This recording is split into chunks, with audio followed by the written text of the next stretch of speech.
السلام علیکم دوستوں، میں عامل بختیار ناصر آپ دوستوں کی خدمت میں ایک بار پھر حاضر ہوا ہوں۔ دوستوں، آج میں آپ لوگوں کے لیے بندش رشتہ اور بندش کاروبار ختم کرنے کے لیے بہت بہترین اور طاقتور نقش لایا ہوں دوستوں۔ اس نقش کو سات سعید میں لکھا جاتا ہے دوستوں۔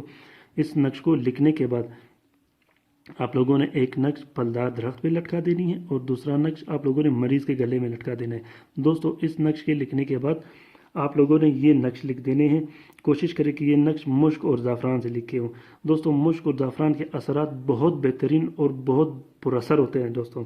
اس نقش کو لکھنے کے بعد آپ لوگوں نے پہلے دن کٹ لگا کے یہاں پہ کٹ لگا کے پہلے دن ہر گھنٹے کے حساب سے ایک ایک نقش جلا دینے دوستوں۔ اس کے بعد ہر رات کو آپ لوگوں نے ایک نقش جلا دینے۔ اسی طرح 12 دن آپ لوگوں نے مسلسل اس کو جلا دینے دوستوں۔ تو 12 دن کے اندر جتنے اثرات ہوں گے وہ سارے ختم ہو جائیں گے۔ ویسے اثرات تو اس کے 24 گھنٹے میں زائل ہو جائیں گے، لیکن 12 دن تک جتنے بھی اثرات ہوں گے وہ ہمیشہ ہمیشہ کے لیے انشاءاللہ ختم ہو جائیں گے دوستوں۔